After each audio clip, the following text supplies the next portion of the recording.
अरे सुनो सुनो सुनो, तुम लोगों को तो मैंने वो चप्पल वाली भूतनी वाली कहानी नहीं सुनाई ना? नहीं। ओ भाई, वो रात आज भी याद है तो मेरी रीढ़ की हड्डी कांप जाती है और पेट हंसी से दुखने लगता है। तो हुआ यूं कि कुछ साल पहले की बात है। मैं अपने मामा के गांव गया था। गांव का नाम था भूतिया खेड़ा। सच में नाम से ही डर लग रहा था। अब गांव में बिजली तो थी नहीं, बस लालटेन और जुगनुओं का सहारा। रात के 10 बजे हम सब खेत से आ रहे थे। मैं, मेरा मामा और उसका कुत्ता शेरू। अब नाम भले ही शेरू था, लेकिन अंदर से बिल्ली का बाप निकला। खैर, हम सब घर की तरफ चल दिए।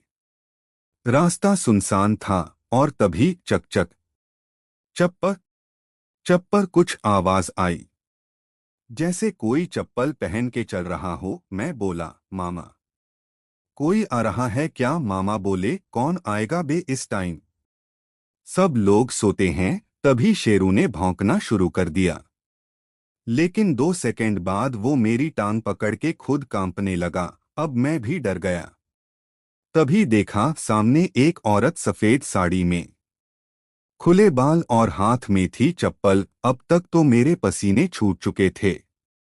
मैं बोला, मामा भूतनी? मामा बोले, अरे नहीं रे, भूतनी होती तो बिना चप्पल के आती। मैं बोला, तो क्या स्टाइल में आई है? अब जैसे ही हम पीछे मुड़े भागने के लिए, शेरू पहले ही 100 मीटर दूर निकल चुका था, यूसेन बोल्ट की तरह। और तभी वो औरत बोली, अरे सुनो बेटा। मेरे तो दिल की धड़कन वहीं रुक गई। मैं बोला, हमने कुछ नहीं किया अम्मा जी, हम तो बस घूमने निकले थे। वो बोली, अरे बेटा, मेरी चप्पल किसी ने खेत में फेंक दी, मिल नहीं रही। टॉर्च है क्या? अब मैं सोच रहा हूँ भूतनी चप्पल खोज रही है।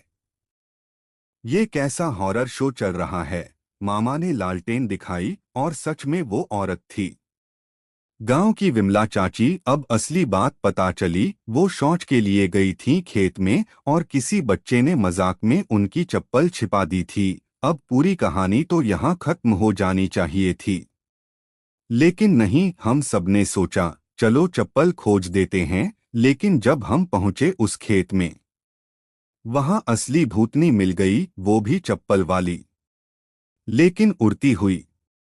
और यहीं मेरा बीपी लो हो गया।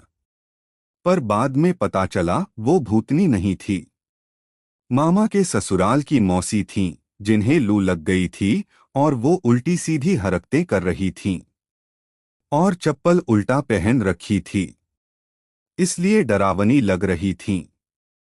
अब भाई, उस दिन के बाद मैंने तय कर लिया, गांव में रात को खेत नहीं जाना है। और शेरू, वो आज भी अगर कोई चप्पल की आवाज सुनता है तो अपने घर के अंदर घुस जाता है।